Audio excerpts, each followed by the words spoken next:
now. So we will be live on YouTube at this point. And back to Zoom. Okay, so now I'm the host, and I can shift it over to one of you if you are here.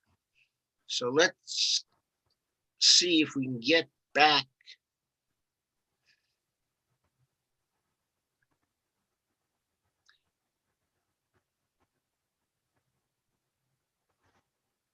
Ask to start video.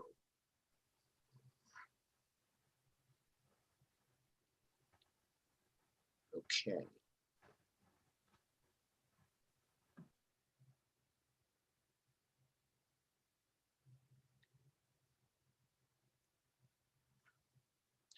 Okay, so do I need to go over the case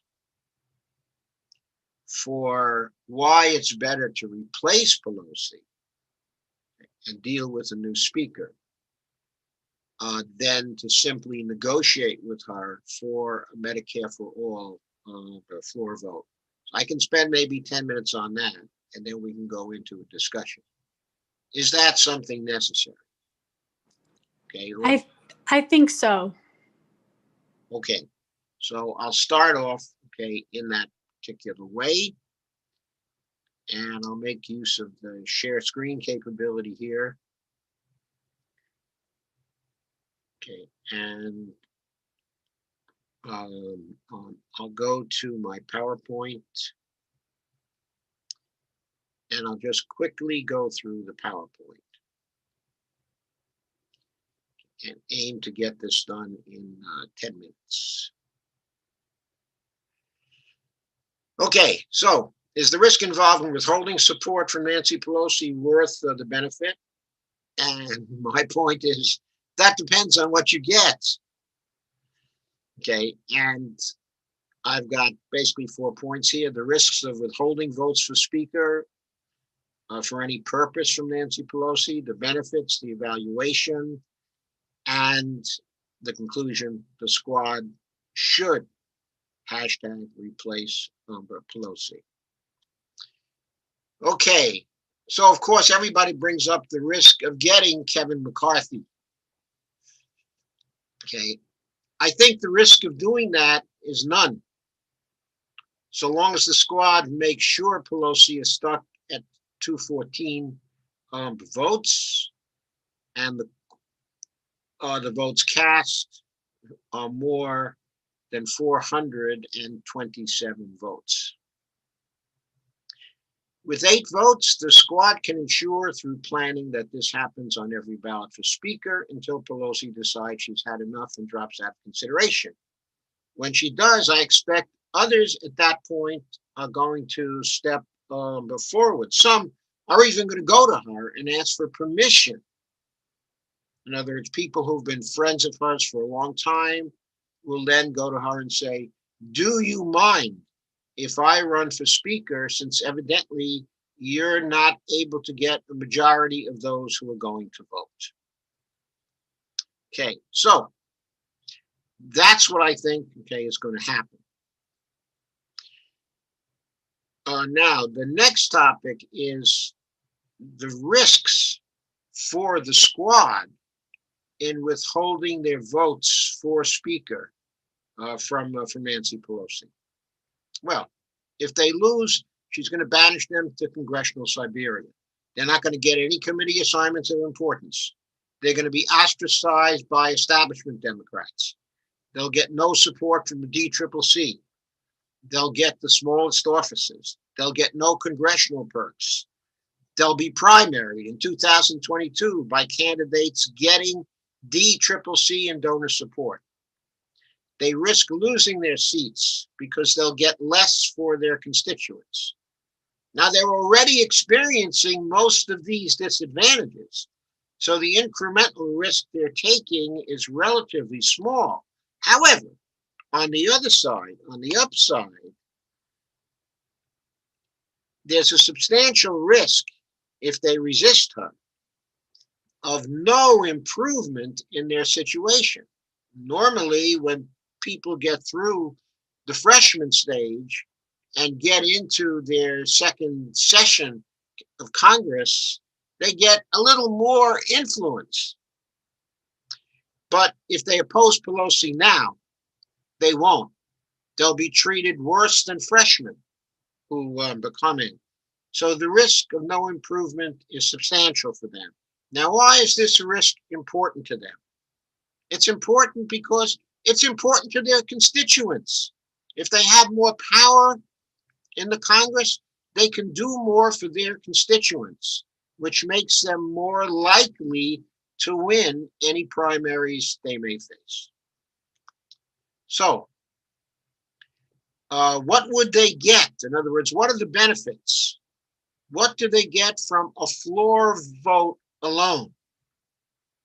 They make the members go on record, exposing them to a primary if they vote against having a floor vote for Medicare for all. If they win, they would possibly augment the numbers of the progressives in Congress, but down the road in the election of 2022 and the session beginning in 2023. They could possibly weaken the establishment then in 2023. They can show their constituents they're fighting for them. They can get more media exposure than they have now. Okay, now, the original four have had plenty of media exposure, but for the four who have just come into Congress, their media exposure is not so great, and they'd love to have the media exposure, and that's a real benefit but for them. And then finally, of course, if they win the Medicare floor vote, they will show that they have power within the caucus. Others are going to remember that, and when the squad speaks up, they'll have a greater degree of influence over people. So,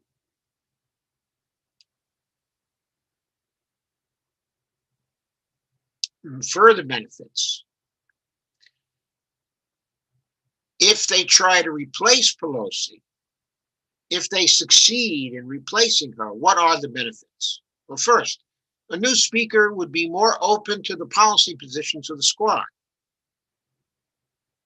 much more open to congressional progressive but caucus positions, CPC positions. These are a little more to the right, okay, than the squad. But now with Jayapal becoming the chair of the caucus, the sole chair of the caucus, and tightening up the requirements for people to stay inside of the caucus is going to be more cohesive. And it's likely their positions will be a good deal more to the left than they have been up until now. And how much more right they will be than the squad positions, I don't know. But Jayapal is pretty lefty. She's a Democratic socialist, of course. Okay, and Ro Khanna, the same applies to Ro Khanna. Somebody requested, please move the window away from shared. I'm not sure what that actually means. And since I don't know who requested that, I don't think, okay, that I'm going to do it. Anyway, let me pause the share and see if I can find out who sent that. David Peterson entered the waiting room. Well, I happen to know a David Peterson, but I don't know if it's the same David Peterson. So I'm not necessarily going to admit him. Anyway, let me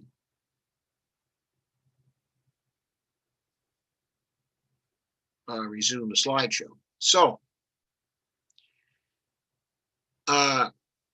okay, the main contention is that a new candidate for speaker could be negotiated with for far more than Nancy Pelosi would give. such as floor votes for multiple priorities. Of course, Medicare for all would be a priority. Of course, that would get a floor vote. But the Green New Deal would get a floor vote. Okay. Others would get a floor vote too. There would be rule changes, such as the elimination of pay-go, good committee positions for the squad, decent offices and perks for them, and plus all the benefits that were mentioned for Medicare for all by itself. So that's quite important, I think.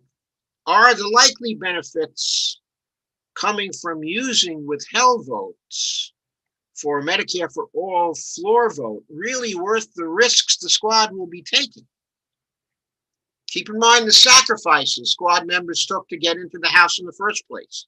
Keep in mind the risks we're asking them to take, and that the risks are the same for the MFA benefits as they are for hashtag replace the Pelosi benefits. Also keep in mind the full list of likely benefits coming from using withheld votes to block Pelosi, and then to negotiate with her potential successor. When you keep these benefits in mind, it seems to me no contest. Okay. It seems to me that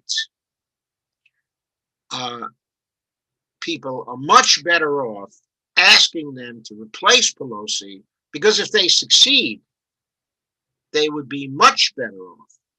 And since the risks are the same, why not go for the alternative that is more but comprehensive? And basically, okay, I've said that here, and I ask whether people hearing this presentation agree or not. Okay, I'm going to stop sharing that now and go back to the regular view. Let's see who's in the waiting room. There are two people, okay, in the waiting room. There's David Peterson and V60 Think 5G by UW. So I'm going to let in David Peterson. Okay, I'm going to admit him. And if we start getting some funny sound stuff, we'll know there's a problem.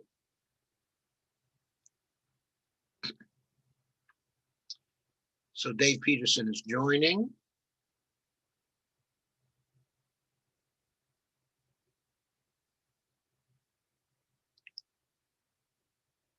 I'm going to unmute Adam Singer.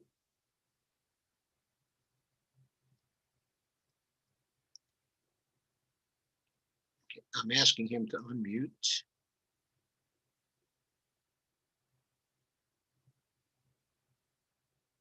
I evidently have to do something to unmute him. I'll ask him over here to unmute. Maybe that will work. Thank you. Yeah, I didn't have the permission to unmute, but thank you for all the points, Joe. Okay. So, okay, and Ramona, I will get to unmute too. She's muted as well.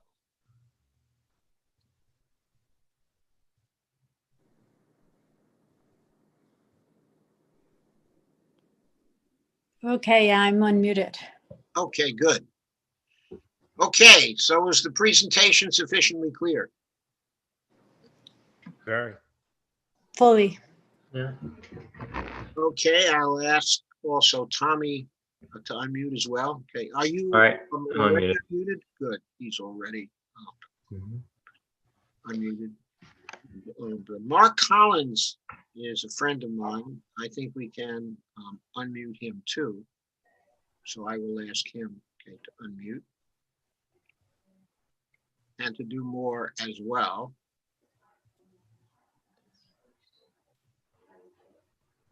Is there a point where we'll be able to ask questions about that the presentation? Yeah, you can ask questions right now. The All floor right. is Okay. open. Sorry, the floor is open.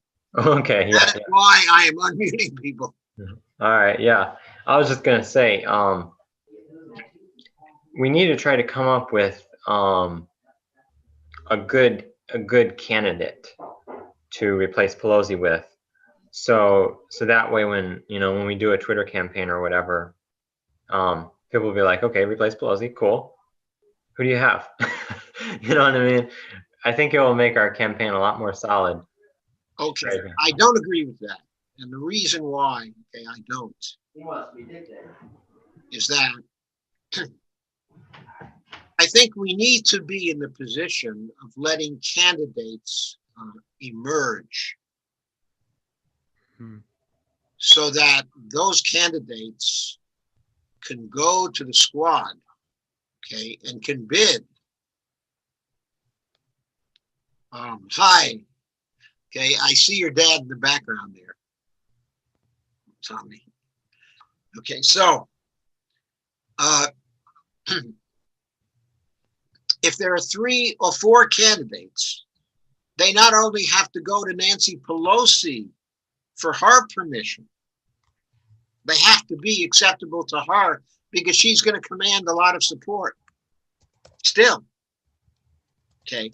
But they're also going to have to be acceptable to the squad. So they'll all have to negotiate with the squad. If we come up with a candidate, okay, that we like, let's say Jayapal, we'll get a great response on Twitter. Everybody will love Jayapal. Let's go for Jayapal. Let's get many, many people, for Jayapal. And we'll be able to do that. But that's not going to persuade the squad to go for Jayapal. Meanwhile, we'll get everybody excited, okay, over Jayapal. And then when she's not the speaker, or she doesn't actually become the speaker, but then everybody's going to be tweeting at the squad that they're sellouts. Okay, I don't think we want that kind of a reaction. I think we want a situation where we're saying, okay, if people want to be speaker, let them go to the squad, okay, and negotiate a good deal for us. Because why do we have the squad in there in the first place? Because we think they're going to act, okay, in our interest. And for the most part, the squad members have. They've been very bold. I would, might I say something? Of course, go ahead. Cool. Just want to mention, as you are bringing up the squad, I think that terminology is something that we should try to get away from, because the presentation of it was always, oh, it's a fluke, this little squad of, a couple of progressives that I guess got in. But, like what's happening now is actually a wave of more people that are genuinely representing constituents. And we haven't had that predominantly for quite a while. And it would be nice to have someone as a primary speaker for the House who does not have a chip of ice where their heart might be, for one thing. So just, and I'm being generous, obviously, but I'll leave the comment at just saying that I think that using the squad or saying expand the squad is still playing into their narrative that this is some kind of fluke and outside thing, and it's more of their stupid pantomime game of the red and blue, left and right, when really this is all about top and bottom, and it is all class warfare.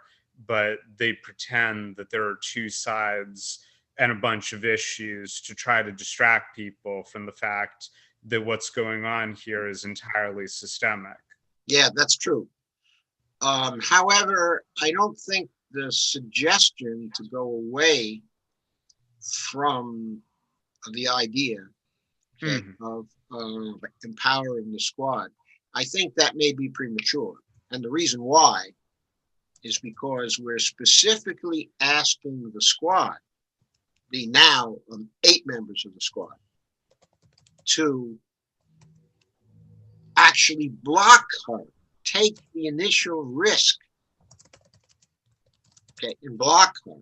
Now, once they're joined, okay, by other people, and I think maybe on the second ballot or the third ballot, some of the others are going to stick their heads up and are going to join the squad. And then that would be the time, perhaps, to switch.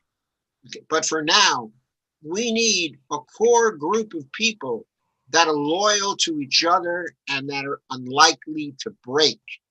And we need at least 5 of them to not break, 5 out of the 8. Now, the original 4 members of the squad are pretty solid. The sisters, okay, they are pretty solid. And Jamal Bowman, I think, is also going to be very solid, and Corey Bush. Those are 2 others that are likely to be very solid.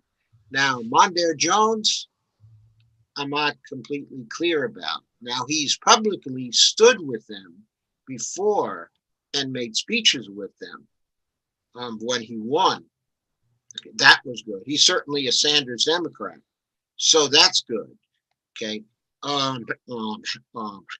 However, Marie Newman, I don't know how far into the squad she is. I know she owes the squad. They supported her candidacy and they gave her financial support, which was very valuable to her. So this may keep her in, but I don't know whether her instincts are to be quite as firm as the rest of the squad members. In other words, she's an untried member, okay, from my point of view, okay. And Jamal Bowman appears to be all in. I mean, he's hammering away at it, you know, before he's in Congress, exactly the way AOC did when she was about to get in. I mean, he's a male version, okay, of AOC. Okay, but really an experienced person, okay, a professional person as well. Okay, he's a very good speaker and very fiery. So anyway, but that's getting off the topic, okay, a bit. I'm still thinking that for the time being, it's best to stick with the idea of the squad blocking them. They have enough people to block. And if they win, if others join them, okay, and they win, lots of credit is going to go to the squad. And that's important for them, okay? And they'll deserve it. And they're really going to be the core of any effort right now, okay? So, I mean, I really don't think that they're likely to be joined, okay, by other people. If they are, it's going to be Ro Khanna, Pajaya Pal maybe, and that's it for this first ballot. I think there might be many others who would join on the second ballot or the third ballot. Anyway. Okay, more comments. Let's see. I tried to unmute.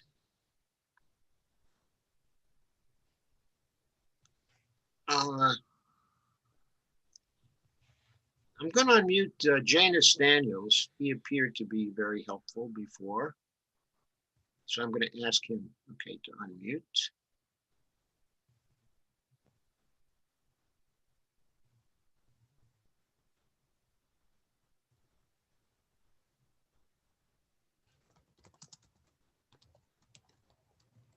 Okay, and the rest of you can stay unmuted, okay, if you'd like to.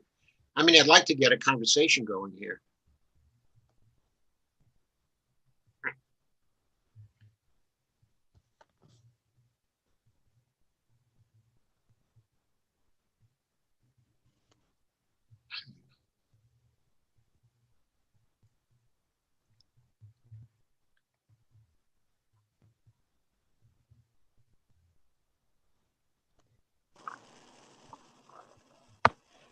Okay, can you hear me?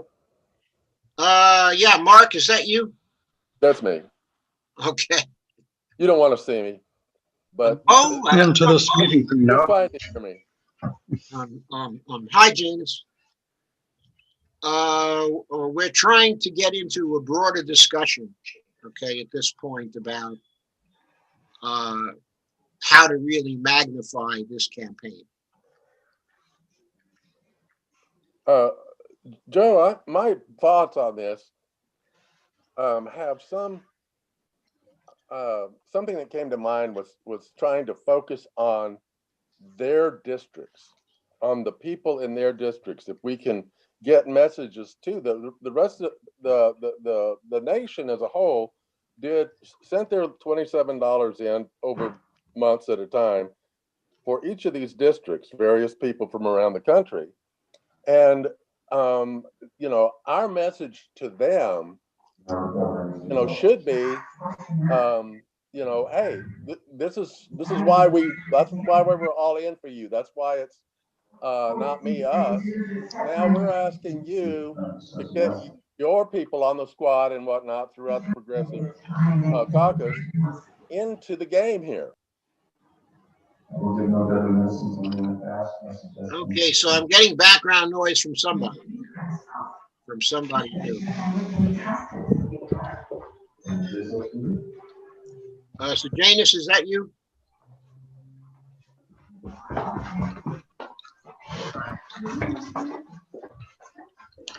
Okay, that should take care of it.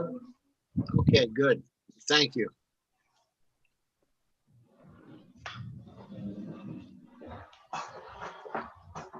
So Mark was speaking, I think.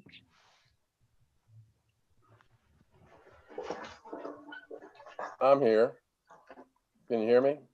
Yeah, I can hear you. So continue, please, Mark. Okay, so like I say, some portion of what we do, I think, should be focused on communicating as directly to their districts, the people that of the squad and those members that may include themselves in that squad, need to know that, the next time they're up against a primary or even a general election contest, they're going to need our help.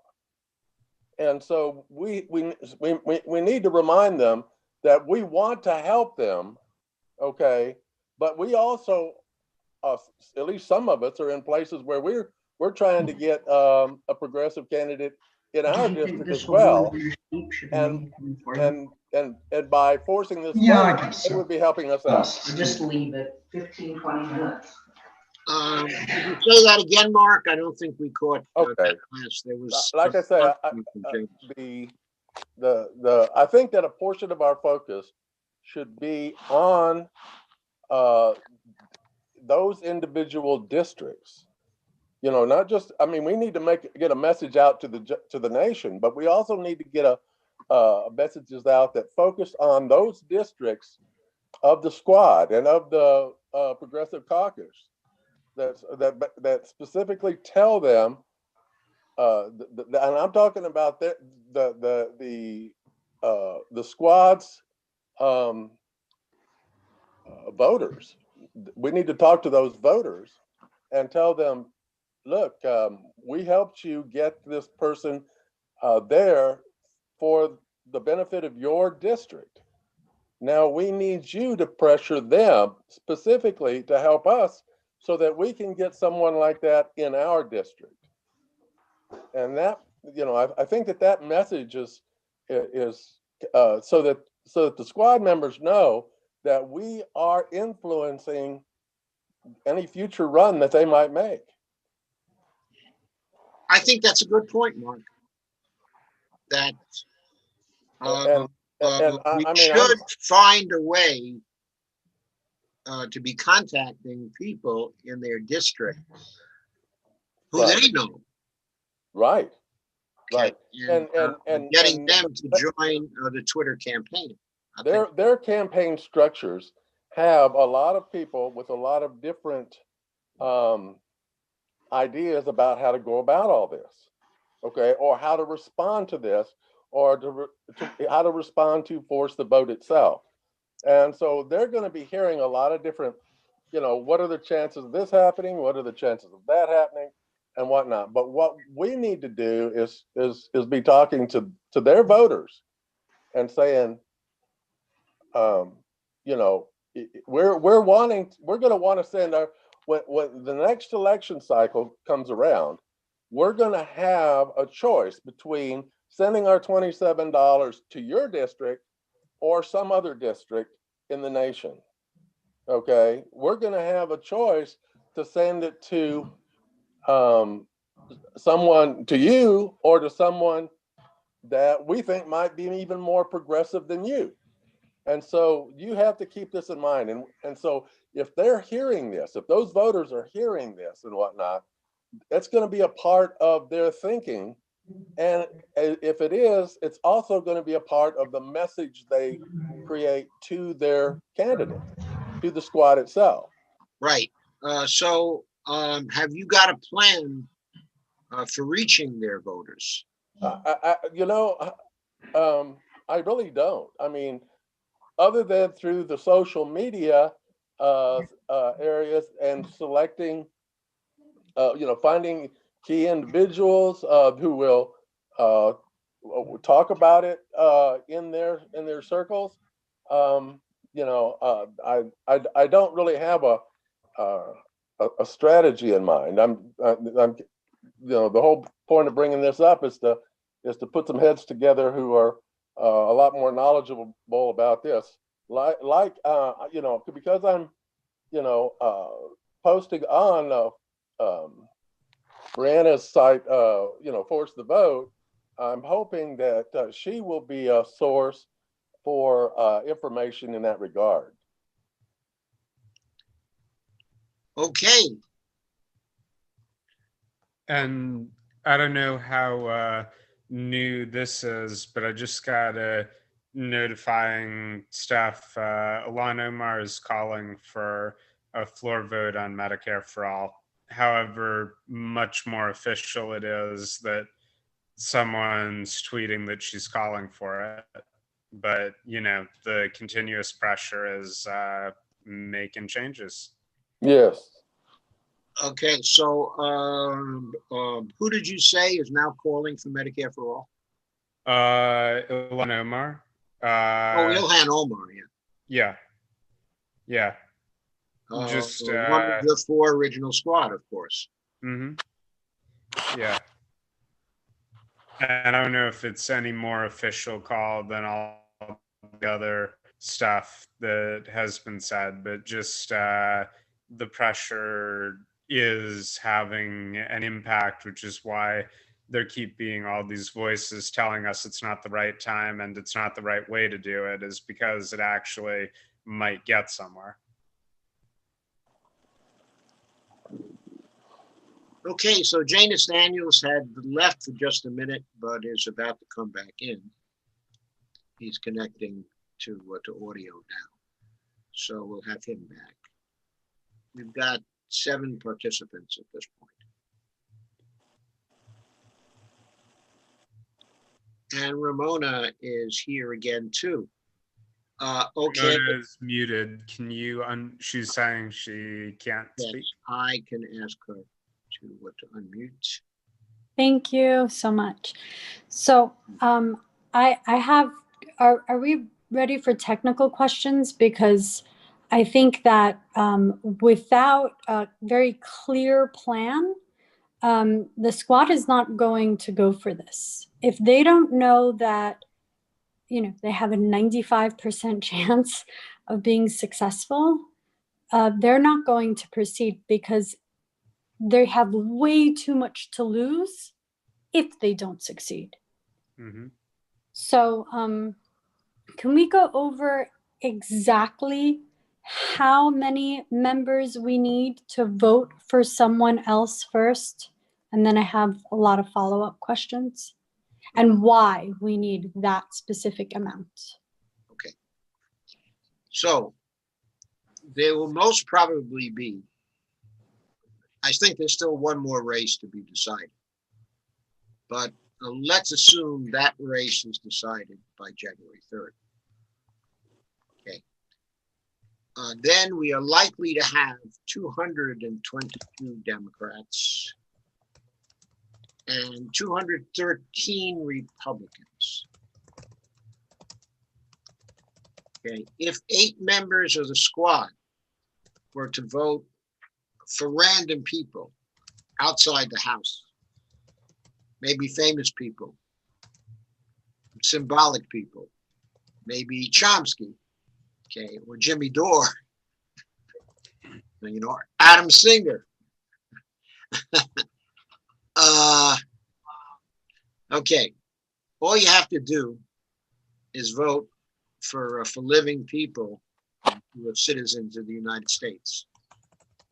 All the members of the squad don't have to vote for the same person. Each one could vote for, but for another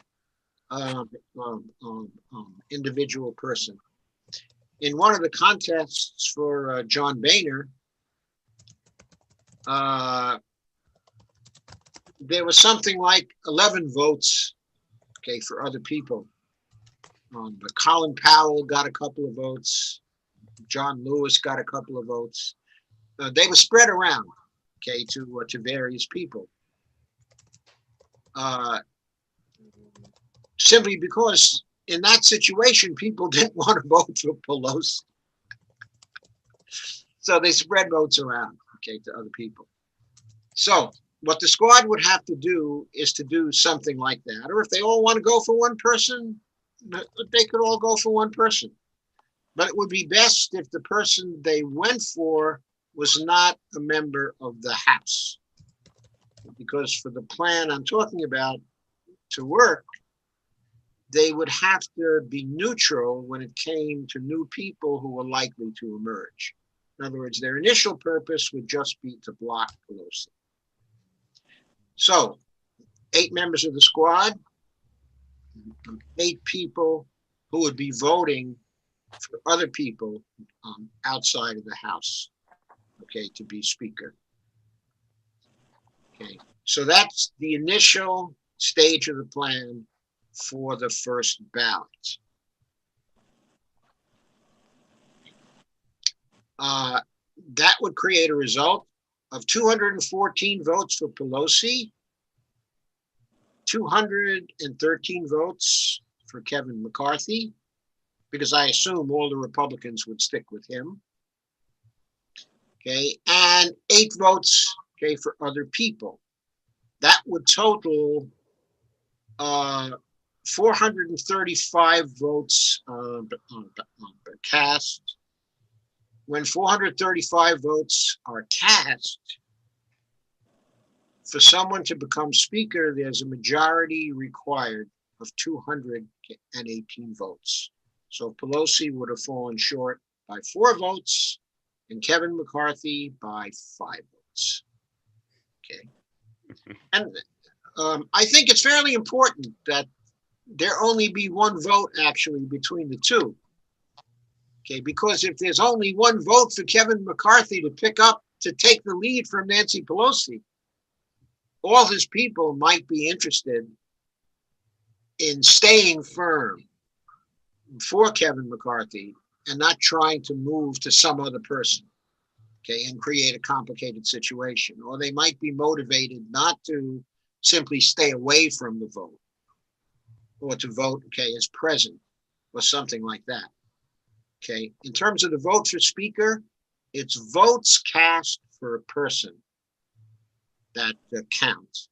In the example I gave, 435 votes would have been cast for a person. So 218 is required to win. Now that gives us a margin. Let's say on the second ballot, 1 member of the squad falters and gets afraid. Because remember, there's going to be tremendous pressure on the squad people to fold after that first ballot. I mean, Pelosi is going to do everything she can to them, bring all kinds of pressure on, positive pressure and negative pressure. She'll promise them great things, and she'll threaten them with very, very heavy things. So let's say a new member decides, oh, gee, I'm sorry, folks, I can't stay with you. Okay, let's say it's, Mondaire Jones or something like that, just as an example. I'm not sure, okay, that it would be, but let's say that it is. Okay. Still, that would create a situation, 215 votes, okay, for Pelosi, 214 for Kevin McCarthy, okay, and there would be 7 votes going for other people. So Nancy Pelosi falls short. She's got to get to 200K and 18 votes. So as long as no more than 2 other squad members should buckle on succeeding ballots, they will be able to block them. So I think their chances are pretty good because I think they have 6 very firm people. The original members of the squad, and Cori Bush, who's a total firebrand, and Jamal Bowman, who's a total firebrand too. So, I mean, I think they've got it. Those 6 are not going to buckle. Could be 4 ballots, could be 5 ballots, could be 10 ballots. I don't think those 6 are going to buckle. So that's why I think they can block Pelosi if they want to block Pelosi. And Ramona wanted to speak. Just want to mention. Right. Okay. I have to mute her. Yep. Again. Hi. So a lot of people think that we need 10 or 11 votes. So there's a lot of discussion going on that we need 10 or 11 votes, and I've been telling them we only need 5 votes. Yes, so you're right. We only need 5 votes. So can you be very specific on why we only need 5 votes in a very short sentence so that they understand? Because they don't seem to understand. I will do my best. Let's assume 435 votes. 435 votes, okay, are cast. Okay, let's assume further that Nancy Pelosi gets 217 of those votes. And 5 votes are for other people outside of the House. And Kevin McCarthy gets 213 votes. 217 and 213. It would be 217 to 213. Not a majority, because a majority of 435 is 200, okay, and 18 votes. So as long as there are 5 of the squad firm, and I think the squad have 6 firm, totally firm people, okay, they beat her. She won't get to 218. The most she'll get to is 216. But even if one of the firm 6 should buckle, she'll only get to 217. She won't get to 218. Sorry, it's hard for me to put things into one sentence. It's just me. No, that was perfect. And I have to work for hours to get things into one sentence. I'm not skilled at that. So another question, several questions have come up. So what if Pelosi gets a bunch of Democrats or Republicans to just vote present? Does that change the number of candidates we need to vote for somebody else? Yes, that would. If some of the other people, in other words, some of the people not voting for Nancy Pelosi, some of the Republicans, let's say, were to change their vote to present, then that would lower the majority Nancy Pelosi needs. So what has to happen then?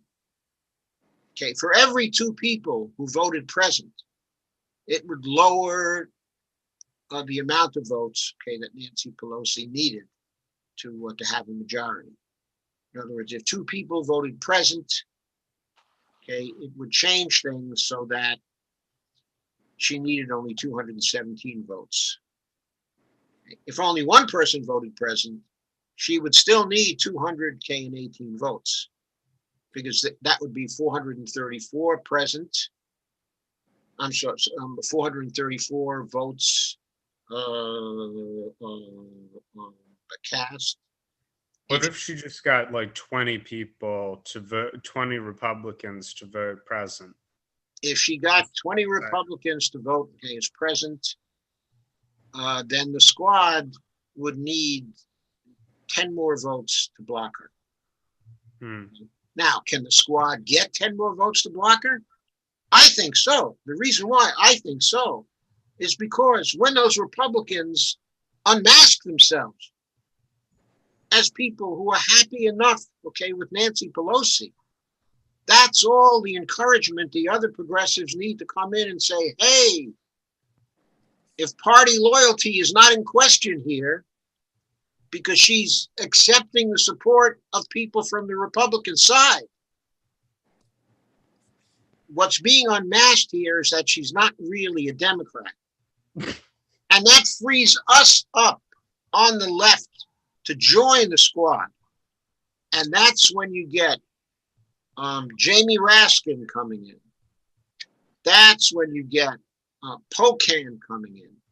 That's when you get Ro Khanna coming in. Okay, and Jayapal coming in. And God knows who else coming in, starts coming in.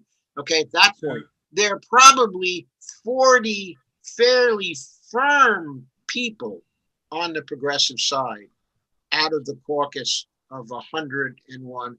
There are 100 people in the House who are members of the caucus. There's one person outside the House who's a member of the caucus, of course. That is Bernie.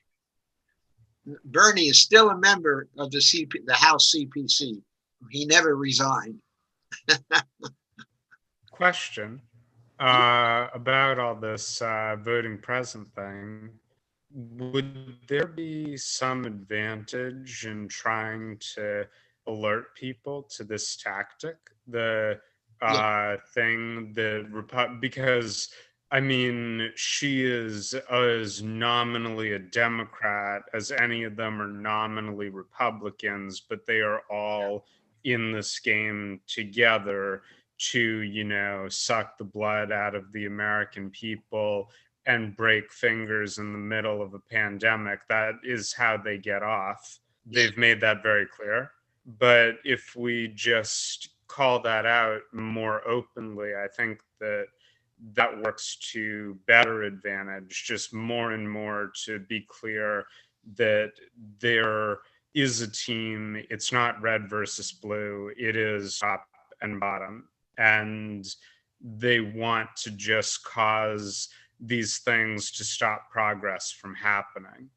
But just all kinds of ways of sliding things around so that nothing really changes. Yes, I couldn't agree more. That would be very useful. Okay, if only to prepare the other progressives to think about it and to think about when they would be willing to come in. Would anybody else like to speak? Janus, would you like to say something? Or Tommy and Dan? Feel free. I'd be happy to unmute you. Okay, and Tommy and Dan. I don't really have anything to add to what I wrote in chat. Sounds good. Okay. I particularly do like the idea that once Pelosi gets open support from Republicans, that really frees up any other Democrats to break away from her. If Jimmy Dore and Brianna and all,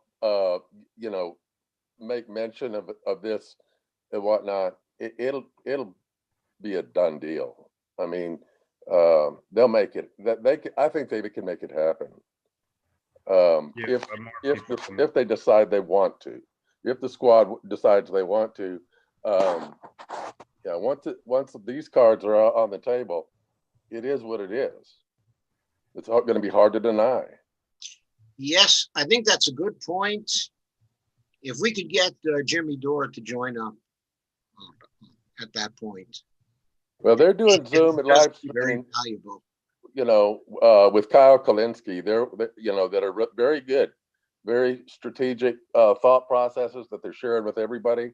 And and I think that I've been sharing what you're doing with them, and hopefully that the fact that they're being given the same message through multiple venues will have even more of an impact. I think we need to focus on Brianna Joy Gray. Yes. At least just because I think well, one, she knows MMT. That's Yes. a big thing. She and Jimmy Dore's just learned a little bit about it, but I think Brianna Joy Gray is a little more aligned with the MMT community. Yeah, I think she is, and I think she's gotten some personal instruction from Stephanie too. Yeah. Stephanie. So I think it coming from her, it would have more impact now, because I think the way Jimmy Dore went at it earlier, calling people names is not good. I don't care how, unless they're the exact opposite of what you believe on all fronts. Calling people names is not gonna make anybody want to help you. You can feel a little, you can disagree and not like it, but to call people names rather than correcting them, I don't think that's going to help anything. Calling Matt Stoller names, okay, and Dave Sirota names. I mean, it just, these people are fighting all the time. Yeah. You just can't. That's Jimmy's brand. So his brand basically to make everyone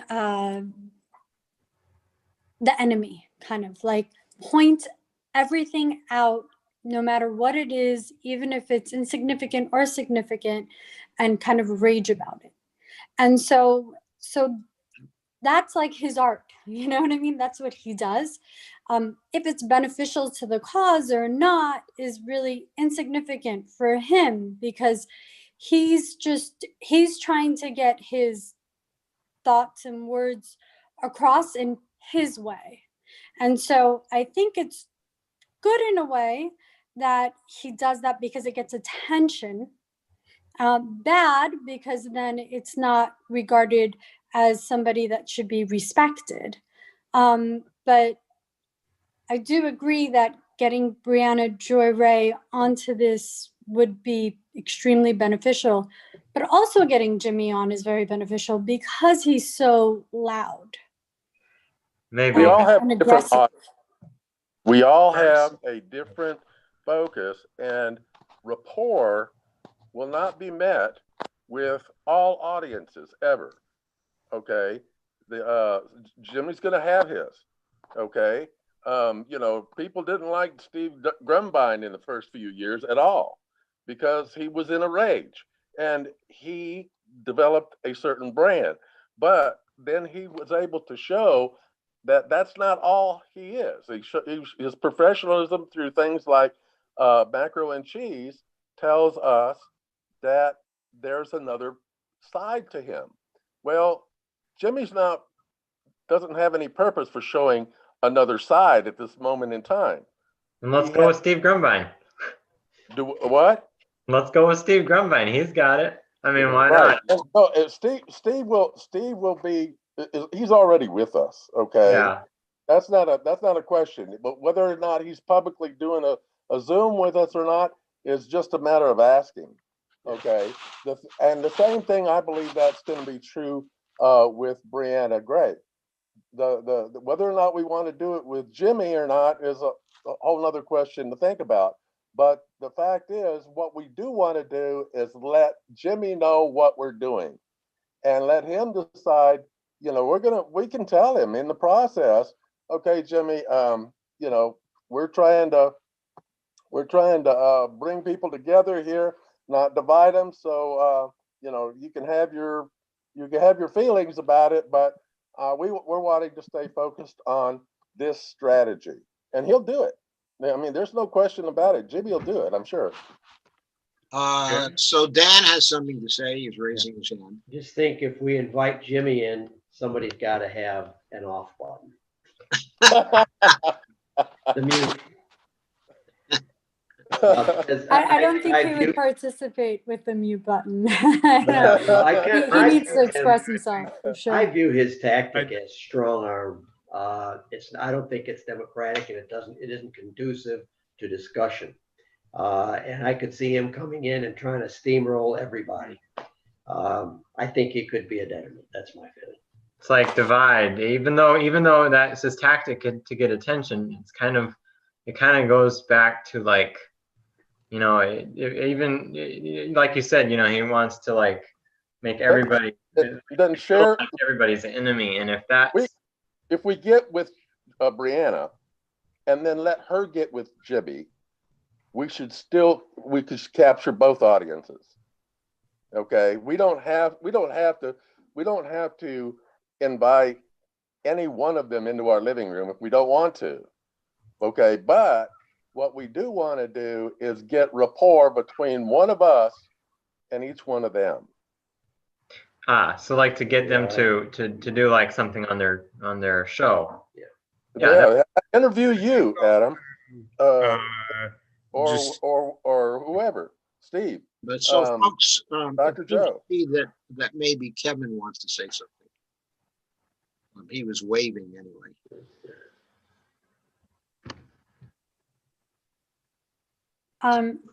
Janice wants to speak. Can you unmute?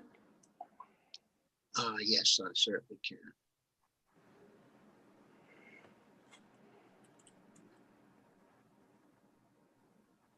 Thanks there. I thought that if I muted myself, I could also unmute myself. So still learning about Zoom here.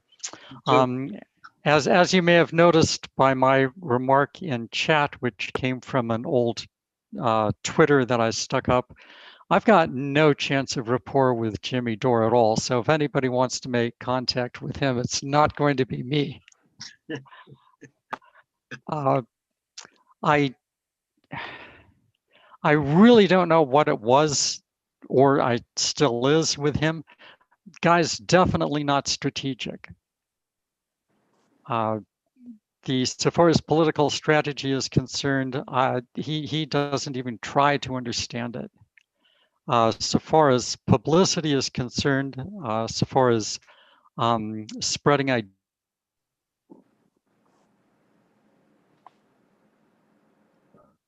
Did something happen to Janus? He froze. Yeah, he froze. He has a bad connection. Yeah, froze.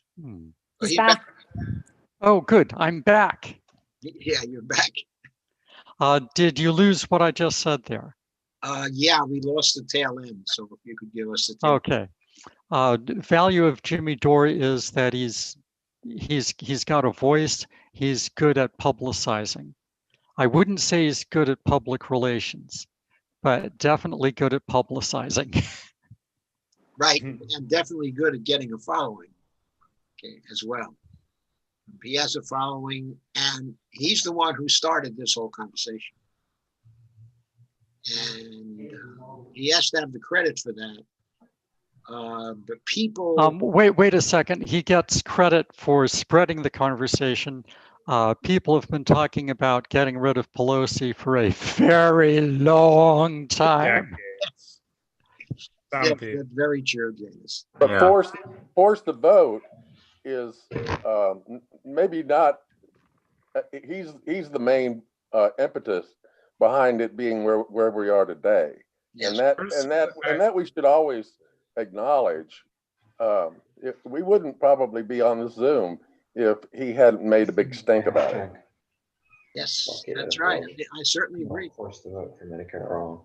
I think just in general that personalities are going in the wrong direction, and the cancel culture and the things around it are all more of these things to keep everybody fighting. Like if you But look and just remember, they say, oh, we need to cancel Jimmy Dore or AOC, or absolutely, I guess now we hate both of them, and then nothing is getting done on the actual systemic problem that still exists. No. and Never they'll put that. cancel, always utilize. Never cancel, Yes, always yes, utilize. exactly. Is that the cancel culture is an instrument from a place of evil. Wherever it was developed, the idea of cancel culture comes from wherever all the bad things come from.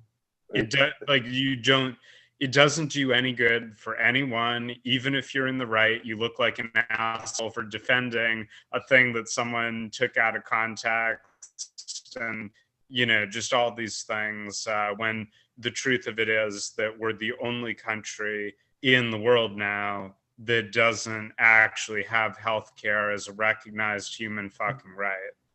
And we shouldn't get away from that by talking about who's more right than other people. I get frustrated with the question of who is more right, or whether there's someone who's said something that now we need to cancel them for, whatever, is all just ways to keep people fighting and not actually doing anything about the systemic problems that exist.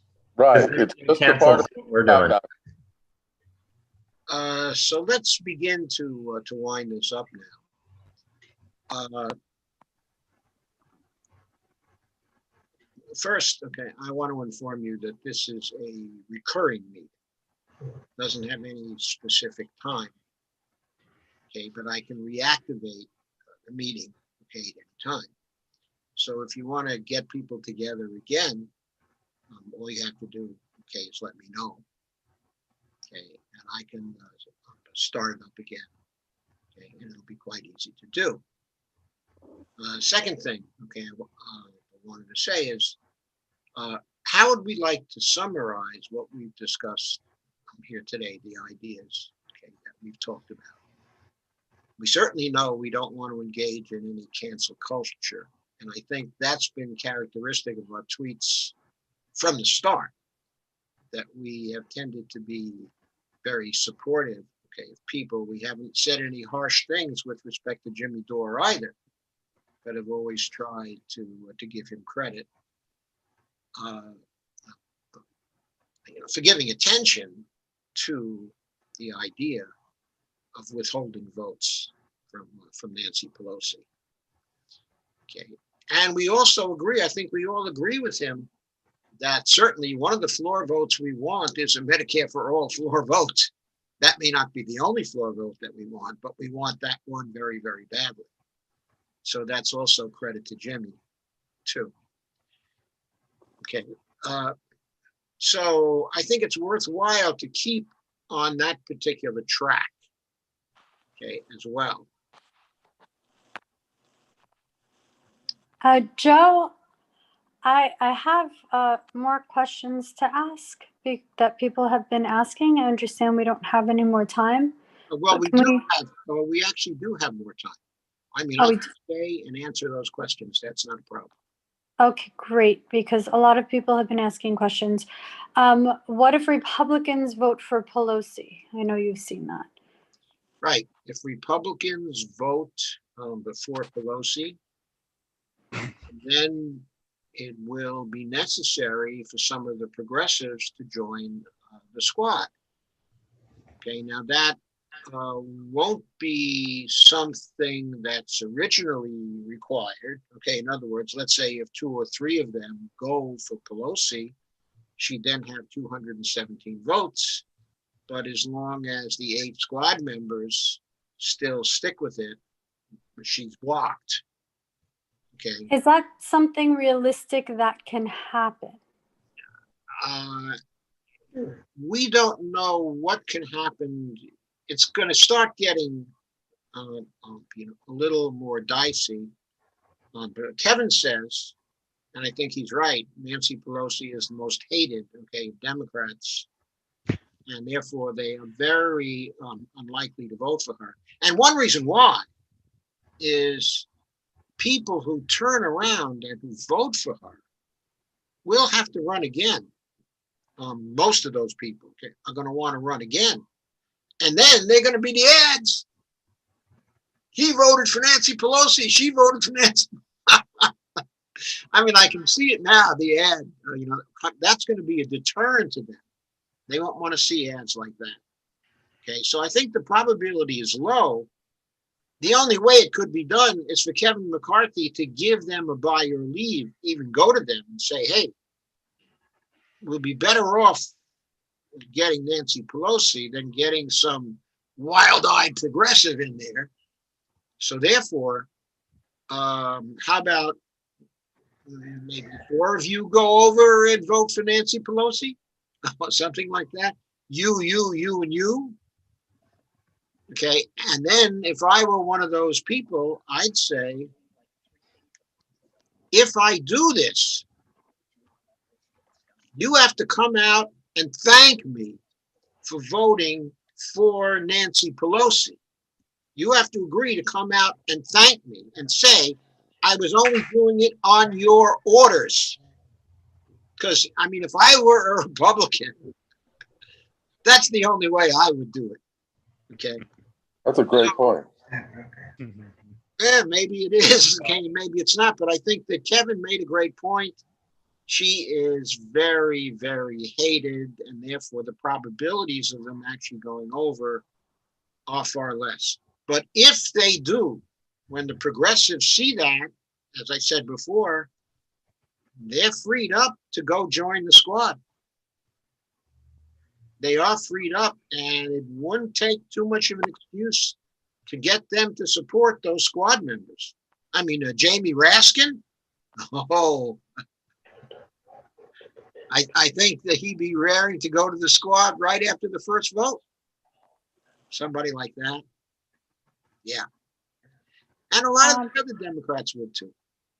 Okay, Ramona, go ahead. Another question. So let's say that they do these votes, right? And it takes many, many hours because they have to vote several times. And Pelosi postpones it for the next day, right? And the media spin, right? Because CNN and MSNBC is not going to spin this in a positive light. They're going to say, like, the squad are villains, right? Because that's their job. Their job is to keep power amongst a very small knit of people. So as that media spin is going, how does the squad stay feeling strong and secure? And that's really what I'm worried about. The squad as a group, they're more likely, than any other Democrats to stand firm against any media spin from the mass media. In other words, they're the most likely Democrats to fight back in various ways. Certainly, they'll fight back on social media very, very strongly. And I think that if they're pulled into CNN or someplace like that to argue their position, they have all kinds of ammunition. All the things Pelosi did, especially what she did in the CARES Act, turning over the money cannon to the large corporations and losing all her leverage. That alone argues for her replacement because it shows, I think it shows her age. I don't think the Nancy Pelosi of 2010 would ever have done such a thing. I don't think she was paying attention. I don't think she knew what was going on. She blew it. And then she came on afterwards and she comes on the shows and she assures everybody, oh, well, don't worry. There are going to be plenty of state and local here. You'll see all kinds of state and local. Yeah, she was saying things like that. So, getting angry at people because they suggested that she might have made a mistake. Well, I'm not only suggesting she made a mistake, I'm suggesting she made a real bonehead play. a bonehead play that's a firing offense. How much money did she cost us? How much money did she cost us? She probably could have gotten $2,000 a month for everyone since then. That cost my wife and I $32,000 to this point. She cost us $32,000. That's a firing offense. Right? Sorry. Hey, Joe, it's Kevin, and can you hear me? Yes, I can. First off, I want to say thank you for all the work you've done in putting this together and sharing the information that you shared in your slides. I think it's totally prudent for us to ask these questions about what if in the future as this goes along. But if we cannot pressure the squad and their progressive allies to force for a vote and replace Pelosi, those questions don't matter. So I think we need to be clear on two things. In one, what the messaging and the call for action is. Not to just force a vote and get Pelosi to put a vote on the floor, but to actually replace Pelosi, because I think there's confusion out there where people are just focusing on what Jimmy originally said, which was to get Pelosi to put the vote on the floor. Our goal should be to get them to replace Pelosi completely. Replace Pelosi and whoever we get the squad to support to put Medicare for All on the floor for a vote. So I think what we need to do in terms of action as those of us on the call is to take the information you've put together, and again, thank you again for doing that, and communicate that to our progressive allies, the pundits, the people with the YouTube channels, and those who have large followings on social media, whether that's Brianna Joy Gray, Jimmy Dore, The Humanist Report, Rational National, Mr. Knight on Twitter, like to get that message out so that they can disseminate that information. Like, listen, this is a plan that can work to replace Pelosi. Getting that message out to as many of us, our supporters out there, will start to show those in the squad and other progressives that, hey, we're calling for this. To see that Ilhan Omar has now tweeted out that Pelosi should put Medicare for All on the floor for a vote, she said this is working. So right now we need to push forward more, get this message out to those with the larger audience, and then let it grow. There's grassroots support for this. I think a lot of people really want this. But if we don't have a clear message saying it's not about just getting Medicare for All on the floor, it's also replacing Pelosi as she is an impediment. Using that video where recently showing how she has changed positions is a powerful tool that we just cannot ignore. And we need to replace her and we need to get it on the floor. So let's take this PowerPoint slide. If you're up for it, even have you be a point of contact to those people who want to maybe either interview you or just talk to you so you can clarify what this plan is so we can get this plan disseminated out to the public. And then we can take that with the public support and then reach out to those activist groups that supported the squad in their districts and be like, hey, look, there's a plan. You want Medicare for All? You want this? This is your impediment. Replace Pelosi, put this on the floor. And once they also start pushing up to the squad, that's when they'll be really feeling the pressure and would want to get on board. But if they don't feel the pressure enough, if we don't have a clear and concise message that is sent out to the masses and have that support, it's not going to happen. All our questions about, well, if this happens, that happens, won't matter for naught. We have to get this out there and put the pressure on them. Right. And that's all I have to say. Well, first of all, Kevin, I completely agree. And I think everybody else does too. And I also think that We've been pushing this for days and days and days now, and we're not about to stop now. And that's not going to happen until January 3rd. We'll keep on pushing, and we will try to contact people who are higher up the food chain, the progressive food chain, okay, than we are, and try to get them aboard on this, and get them to do the leading also. I mean, this is not about any of us. This is about getting it done. So if they want to grab hold, okay, and they want to run with this, okay, and they want to take control, if suddenly Kyle wants to step up, okay, and do that, that's great. That's all to the good. Okay, we just want this to happen. We want Nancy Pelosi to go. Yeah, get at him.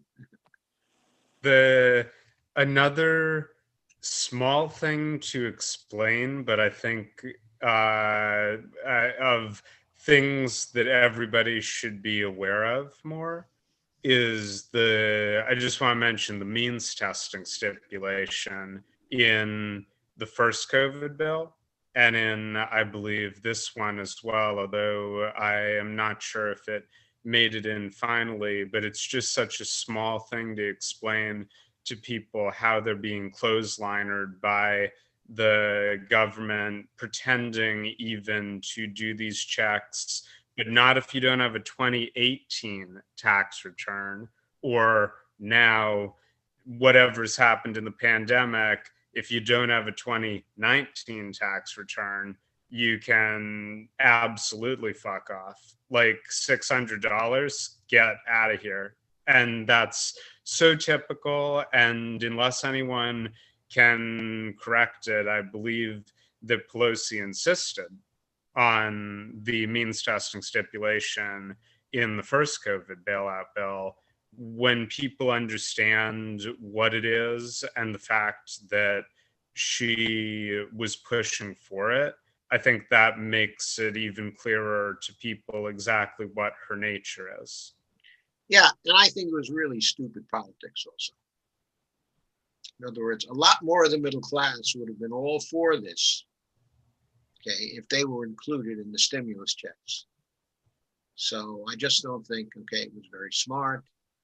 And it's not simply that. When these bills are passed, the headlines say one thing, but then there are all these little F-bombs in the bills.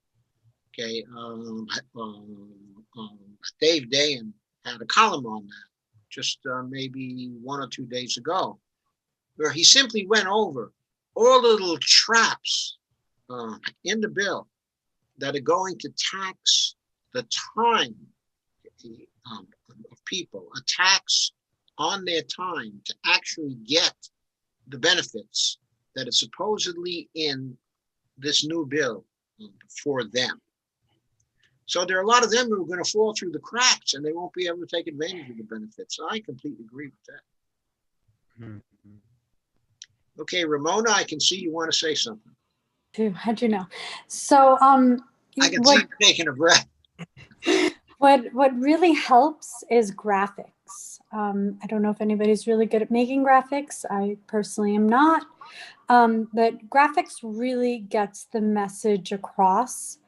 If we can get people that see this to contact Joe, contact me, contact whoever you are friends with on here that you're connected with.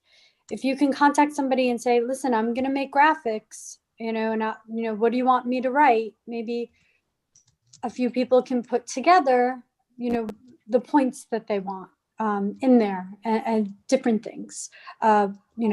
Why Nancy needs to be replaced, exactly how this process works, all of the, answering the what ifs. So several different graphics that would be great. Okay, I will try to work on them, but I'm not very good at graphics either. I'm not really good at the drawing. I think I'm pretty good at conceptualizing things. So if anybody knows the Photoshop, okay, or other graphics. Canva. I've heard more and more people are using for making graphics of different kinds. Okay, I will look into that. But Mhm. the first thing on my agenda is getting better at Zoom meetings. Okay, I really want to improve on that because I sprung for a subscription and I intend to use it. Oh, I'm sorry, I have to unmute the Tommy. Yeah, that's what I mean by getting better. I have to notice more that people have have muted themselves. Yeah. Go ahead, Tommy. Yeah, I guess I could help with that, and I know it's a lot of folks in my group, Virginia Progressives, that we do a lot of Zoom meetings, so we could always help with some of the Zoom stuff maybe. Yeah, also some of the Beyond the Spectrum folks.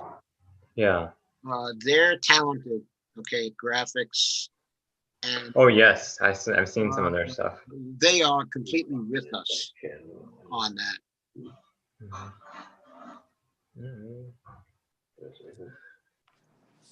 Right. So I think actually I can probably call on them for help. They'd be happy. Yeah. So I'm glad you might be able to get. We might be able to ask Steve Grumbine too, because he did offer to give us technical assistance or group.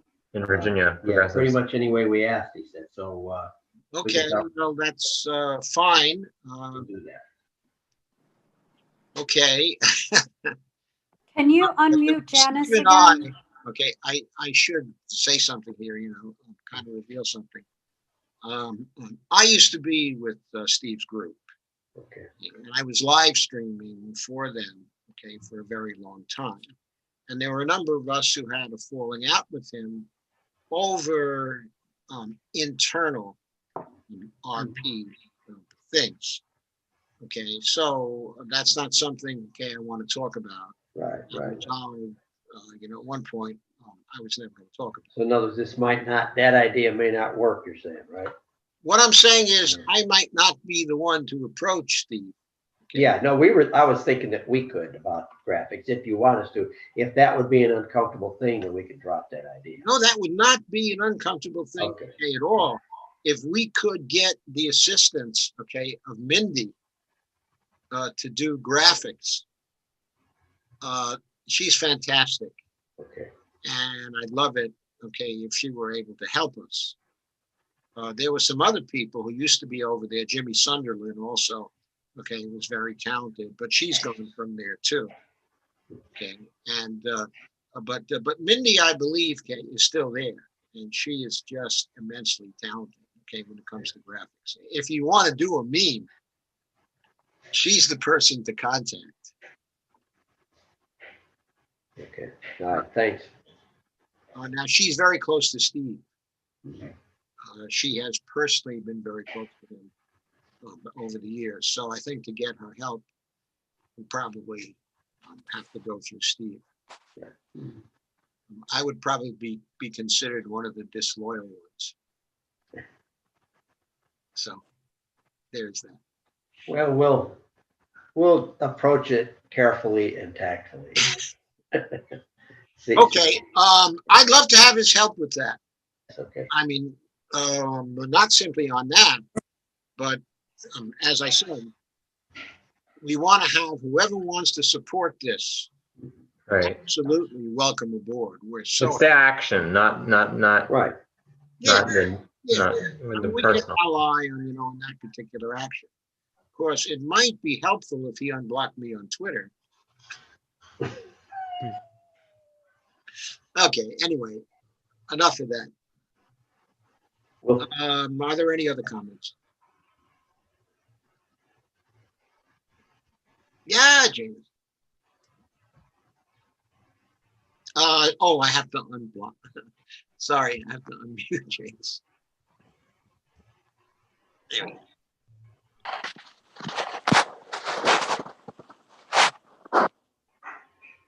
Sorry, it turns out that no matter how I have found to turn off my microphone so far, it also turns off the icon in Zoom. I'll have to find a way to manage that. For what it's worth, Steve Grumbine unblocked me recently. I don't know why, but nice, nice to be back in communication there. I don't know what his rules are. I suspect that if you sent him a note and said, you know, hey, let bygones be bygones, he might be open to that. And I just put up a little note skill set in the side there. If anybody needs editing, I'm pretty good at editing text, particularly at cutting things down and making them very difficult to misunderstand. Great.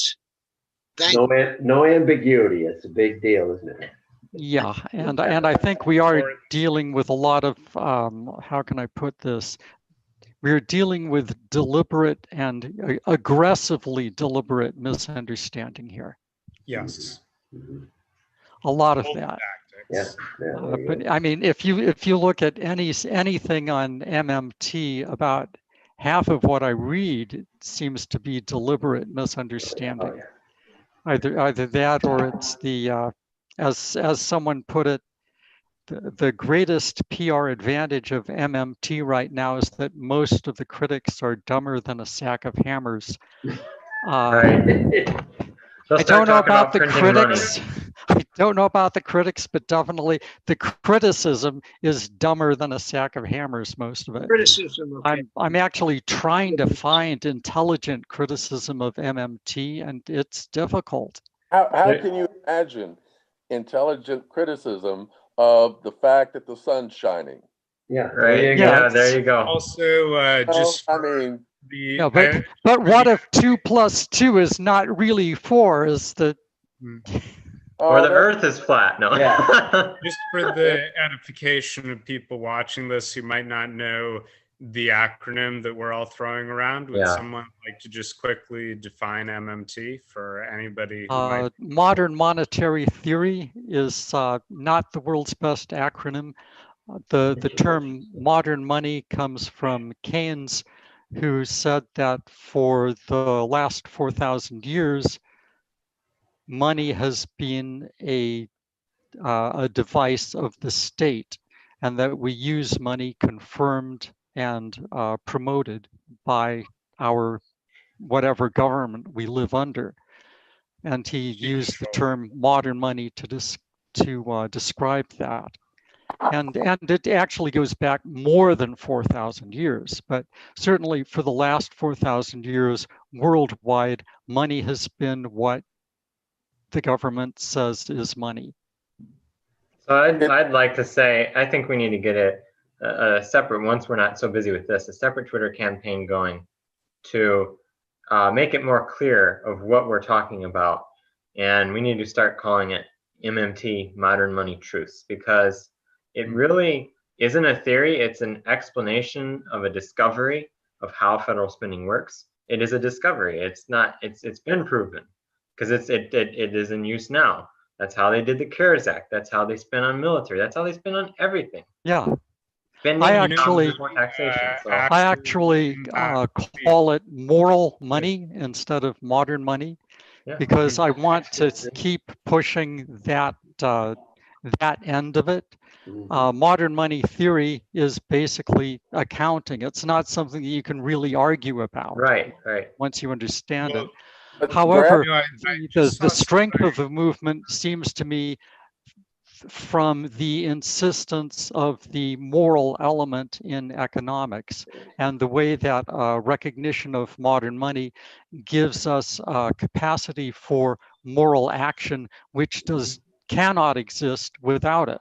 Once you realize that we have that any government has an inexhaustible supply of its own money, that a government can no more run out of its own fiat money than it can run out of its own fiats, then we're free to support any social action. And that seems to be a critical idea. That kind of thing. It can pay for anything that we can produce. As long as we can produce it, it can pay for it. Also, if we can't produce it and it pays for it, then there'll be inflation. I think is useful just want to say briefly that economics distorts physics.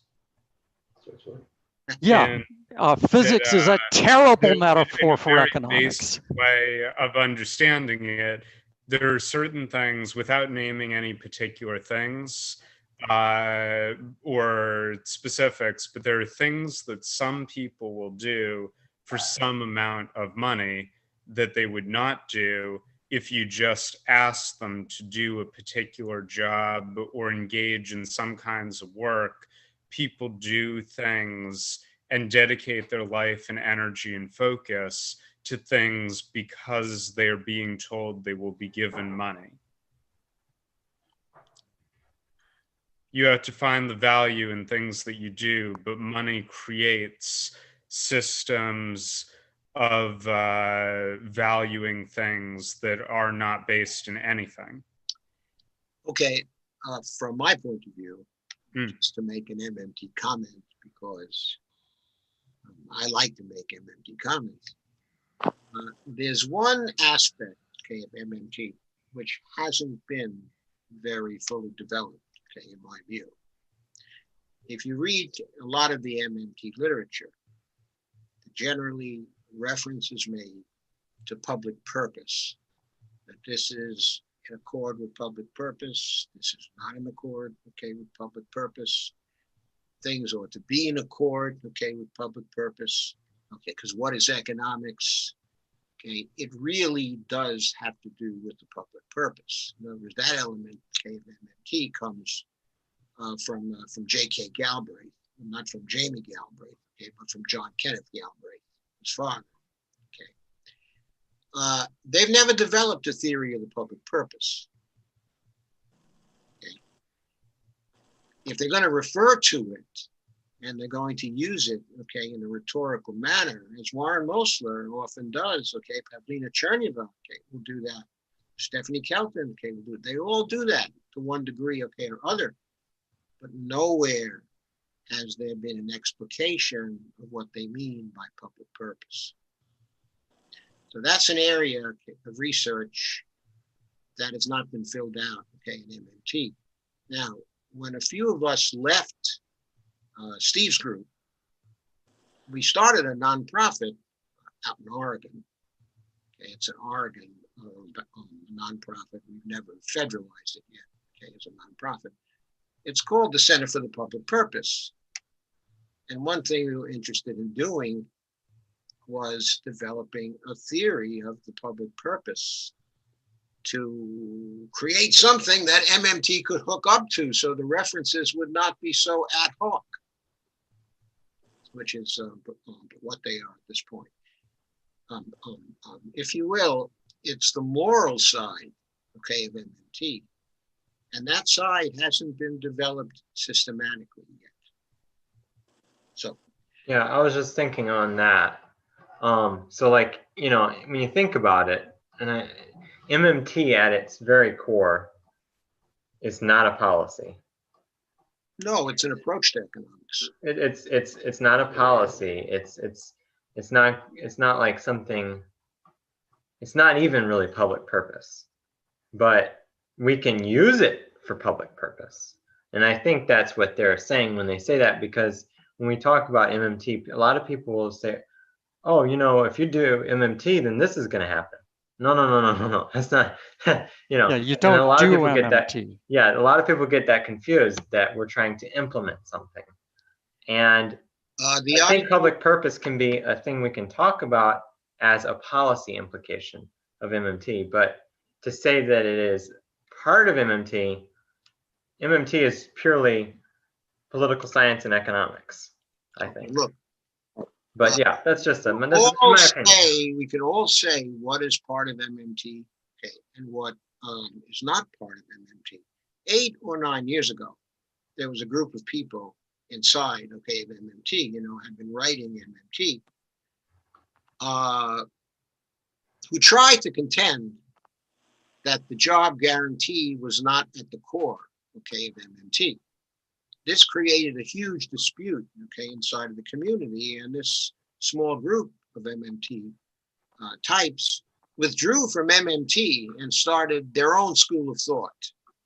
Okay, and they called it the monetary realist school of thought. And they were relentless about saying that the moral judgments should stay out, okay, of MMT. While of course themselves, they were making relatively conservative types, okay, of moral judgments in all of their writings. In other words, they were the right-wing group, okay, in MMT, and they were unhappy that most people, okay, in MMT tend towards the left. That's what was going on there. The kind of position, okay, that I take is that it's based on the literature, okay, of MMT. I think if you do an analysis of the literature, you'll find people talking about public purpose very, very frequently. And that is not the same, okay, as policy.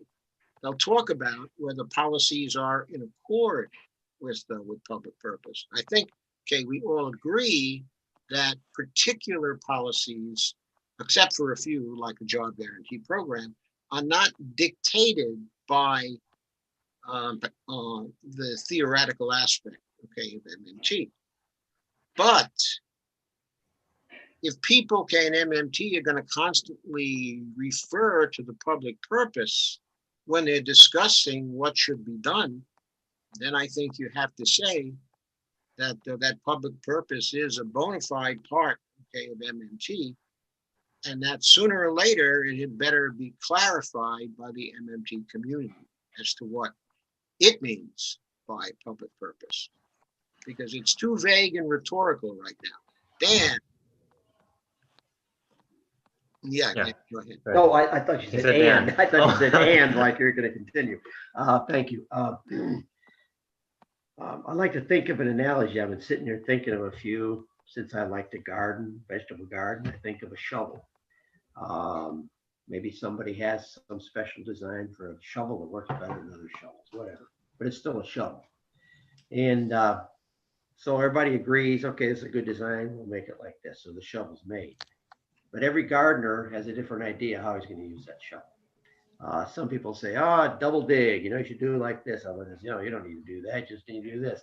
Other one says, just use this to pile up the straw and plant it right in the straw, So if you're all going to work on that same garden at some time, you're going to have to come to an agreement on pretty much what that shovel is going to be used for. Some people might say, well, okay, so we won't do the straw idea this year, but I'd still like to look at it next year.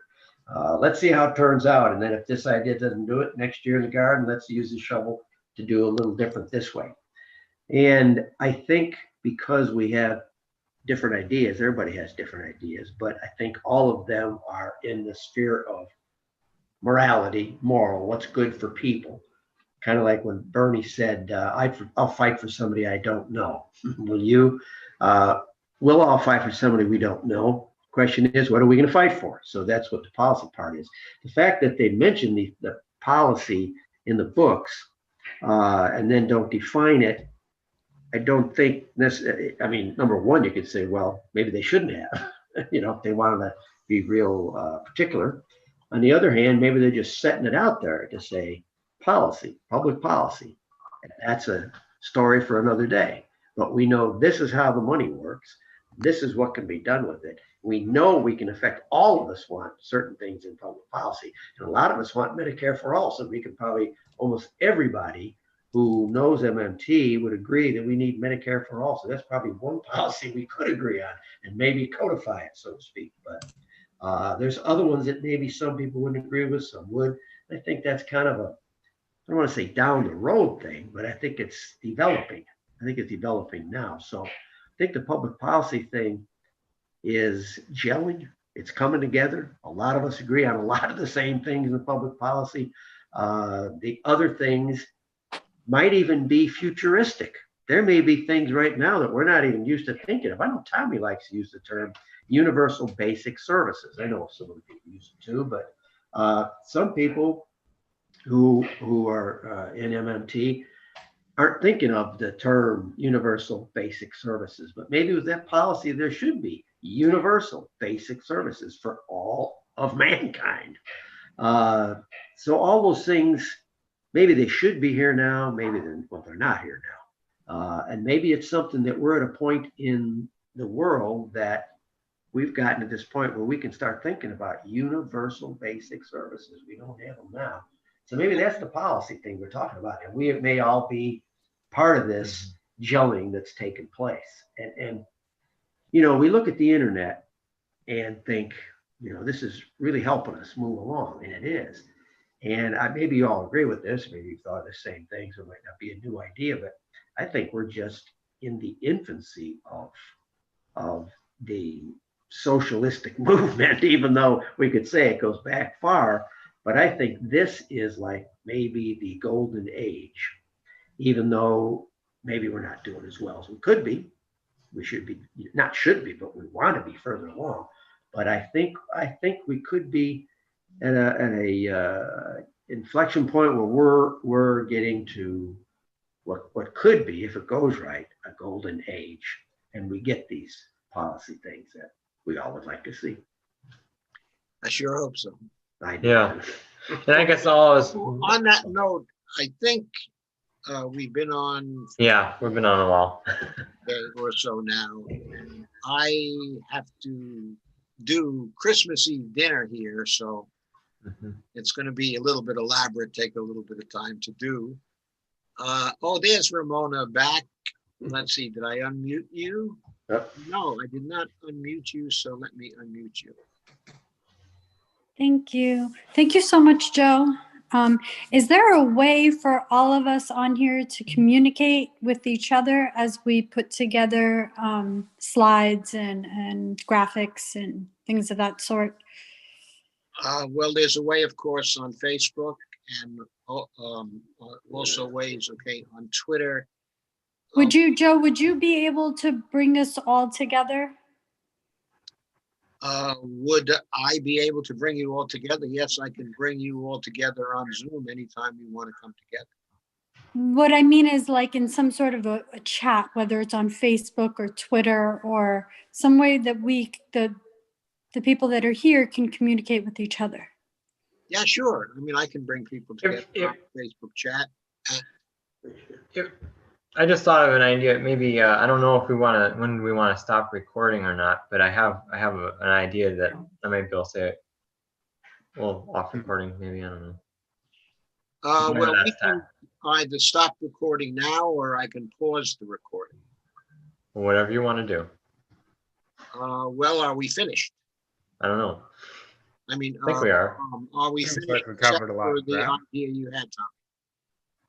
Okay, I think we are probably finished for today. We generally know what we're going to do.